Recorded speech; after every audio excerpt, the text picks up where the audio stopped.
வணக்கம். இந்த வீடியோவில் நாலேஜ் ரெப்ரசன்டேஷன் யூஸிங் ஃப்ரேம்ஸ் பார்க்க போகிறோம். ஸோ ஃப்ரேம்ஸ் அப்படிங்கிறது என்னென்னா நம்மளோட சிமாண்டிக் நெட் பார்த்தோம் இல்லைங்க, அதோட எக்ஸ்டெண்டட் வெர்ஷன். ஸோ ஃப்ரேம் அப்படிங்கிறது என்னென்னா ஒரு ஒரு ஒரு பொருளை பற்றின ஃபுல் இன்ஃபர்மேஷன், அதுதான் வந்து ஃப்ரேம்னு சொல்கிறோம். ஓகேங்களா? ஸோ அது அந்த அந்த அந்த பொருள் மைட் பி, இது இப்போ இந்த எக்ஸாம்பிளுக்கு பார்த்தீங்கன்னா ஒரு கார் எடுத்துக்கிட்டோன்னா அந்த காருக்குன்னு ஒரு சில ப்ராப்பர்ட்டிஸ் இருக்கும், அதுக்கான வேல்யூஸும் இருக்கும். இப்போ நம்ம ஒரு ஸ்பெசிஃபிக்காக ஒரு கார் எடுத்துக்கிறோம்னு வச்சுக்கோங்களேன், ஃபோர்டு எடுத்துக்கிறோன்னா ஃபோர்டுங்கிறது வந்து it's a type of car.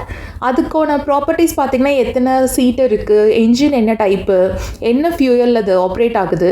So இதெல்லாம் தான் வந்து இன்ஃபர்மேஷன். ஸோ ஒரு ஃப்ரேமுங்கிறது ஒரு பொருளை பற்றின ரியல் வேர்ல்டு ஒரு கான்செப்டை பற்றின ஃபுல் டீட்டெயில்ஸ் தான் ஃப்ரேம்னு சொல்கிறோம். அதுக்கு வந்து நம்மளுக்கு 3 இம்பார்ட்டண்ட்டான காம்போனன்ட் இருக்குது. ஒவ்வொரு ஃப்ரேமுக்கும் ஒரு ஃப்ரேம் நேம் இருக்கும், அதுக்குன்னு ஒரு ஸ்லாட் இருக்கும், அதுக்குன்னு ஒரு ஃபில்லர்ஸ் இருக்கும். ஸோ ஃப்ரேம் நேமுங்கிறது என்னென்னா அதுக்கு நம்ம தனியாக கொடுக்குற பேர்.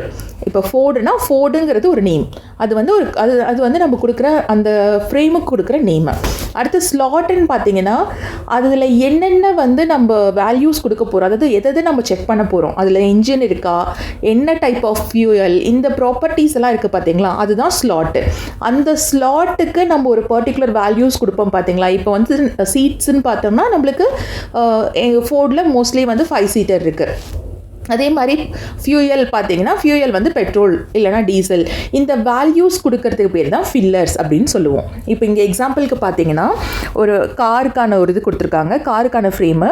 ஸோ ஃப்ரேமோட நேம் வந்து காரு. ஸ்லாட்ஸ் இல்லைன்னா என்னென்ன ஆட்ரிபியூட்ஸ் இருக்குதுன்னு பார்த்தீங்கன்னா அது என்ன டைப்பு, என்ன வீலரு, எவ்வளோ வீல்ஸ் இருக்குது, ஃபியூயல். அப்போ வந்து இது வந்து இந்த இதுக்கெல்லாம் நம்ம வேல்யூஸ் கொடுக்க போகிறோம் பார்த்தீங்களா, இது வந்து ஆட்ரிபியூட்ஸ்னு சொல்லுவோம், ஸ்லாட். அதே வந்து அதுக்கு என்ன ஒரிஜினல் வேல்யூஸோ அது ஃபில்லர்ஸ் இல்லைனா வேல்யூஸ்.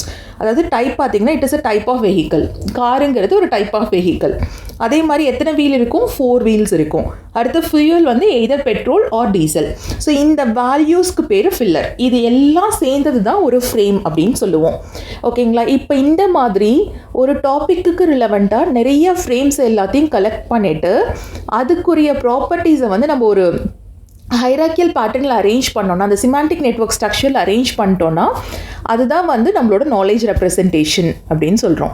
ஸோ யூ ஹாவ் நிறைய ஃப்ரேம்ஸ் இருக்கும். அந்த ஃப்ரேம்ஸ் எல்லாம் வந்து ஹைரார்க்கியல் பேட்டர்னில் நம்ம வந்து அரேஞ்ச் பண்ணியிருப்போம். இங்கே வந்து நம்மளோட oops concept, object oriented programming concept, inheritance இருக்குது பாருங்களா, அது வந்து அப்படியே அப்ளை ஆகும். ஸோ பேரண்டல் நோட்லேருந்து நம்மளுக்கு சில்ட்ரன் நோடுக்கு டேட்டாஸ் வந்து ட்ரான்ஸ்ஃபர் ஆகும், ப்ராப்பர்ட்டிஸ் வந்து ட்ரான்ஸ்ஃபர் ஆகும். நான் உங்களுக்கு ஒரு எக்ஸாம்பிள் காமிக்கிறேன். இப்போ இதுதான் வந்து நான் எடுத்துக்கிட்ட எக்ஸாம்பிள். இங்கே வந்து பேரண்டல் நோடுங்கிறது வந்து ரூட் நோடுங்கிறது வந்து வெஹிக்கல் பற்றி பேச போகிறோம். வெஹிக்கலில் வந்து என்னென்ன நம்ம மெயினாக பார்ப்போம்னா அதோட கேட்டகரி பார்த்திங்கன்னா டிரான்ஸ்போர்ட்டேஷனு, எவ்வளோ வீல்ஸ் இருக்குது, 2க்கு மேலே எல்லாமே இருக்குது. நம்மளுக்கு வந்து சைக்கிள் ஆரம்பிச்சோன்னா சைக்கிள் 2 வீலரு, அதுக்கப்புறம் நம்மளுக்கு வந்து எவ்வளோ வேணாலும் இருக்கலாம். அதே மாதிரி ஹேஸ் என்ஜின் இருக்கலாம், இல்லாமலும் போகலாம். சைக்கிளில் என்ஜின் கிடையாது, காரில் என்ஜின் இருக்குது. ஸோ இது வந்து ஒரு ஜென்ரலாக வெஹிக்கல் அப்படிங்கிறதுக்குன்னு ஒரு செட் ஆஃப் ப்ராப்பர்ட்டிஸ் இருக்கும். இப்போ பார்த்தீங்கன்னா நம்மளுக்கு 2 wheeler is a vehicle, 4 wheeler is a vehicle. இது வந்து இந்த கனெக்ஷன் இருக்குது பார்த்தீங்களா, இது வந்து ரிலேஷன்ஷிப்பு. இது ஆல்ரெடி சிமாண்டிக் நெட்லேயே நீங்கள் பார்த்துருப்பீங்க.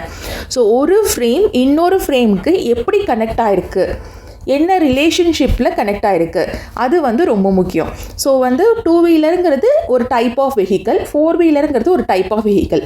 இப்போ இந்த 2 வீலருங்கிற ஃப்ரேம்குள்ளார பார்த்தீங்கன்னா அதுக்குன்னு ஒரு பர்டிகுலர் ஸ்லாட்ஸ் இருக்கும், அதுக்குன்னு பர்டிகுலர் ஃபில்லர்ஸ் இருக்கும், இல்லைனா வேல்யூஸ் இருக்கும். அதாவது இது கேட்டகரி பார்த்தீங்கன்னா 2 வீலரு, நம்பர் ஆஃப் வீல்ஸ் வந்து 2 இருக்கும், ஹேஸ் என்ஜின் இருக்கலாம், இல்லாமலும் போகலாம்.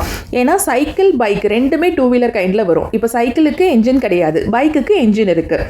அப்போ இந்த மாதிரியான கேட்டகரைசேஷன் இருக்குது பார்த்தீங்களா, இது வந்து இதுதான் ப்ராப்பர்ட்டிஸ்.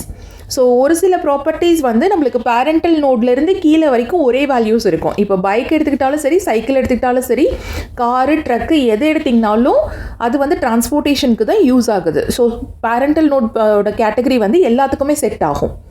ஓகே? ஸோ இந்த ரிலேஷன்ஷிப்பை இதில் போட்டுட்டிங்கன்னா, இப்போ நான் ஏதாவது ஒரு இன்ஃபரன்ஸ் கொண்டு வரணும் அப்படின்னா எனக்கு பேரண்டல் நோட்லேருந்து அது எங்கே அந்த சைல்டு நோட் வரைக்கும் எப்படி வந்திருக்குது, அதில் என்னென்ன ப்ராப்பர்ட்டிஸ் வந்து அங்கே மேலேருந்து கீழே வரைக்கும் வந்திருக்குங்கிறத என்னால் நோட் பண்ண முடியும். ஓகே? ஸோ இது வந்து ஒரு விதமான நாலேஜ் ரெப்ரசன்டேஷன். அந்த ரெப்ரசன்டேஷனுக்கு பேர் ஃப்ரேம்ஸு. இதோட ஒர்க்கிங் பார்த்தீங்கன்னா கம்ப்ளீட்டாக it is related to object oriented concepts. Object oriented ப்ரோக்ராமிங்கில் என்ன கான்செப்ட் இருக்கோ அதுக்கேற்ற மாதிரியே தான் இது வந்து ஃபார்ம் பண்ணியிருக்காங்க. ஓகே? Thank you.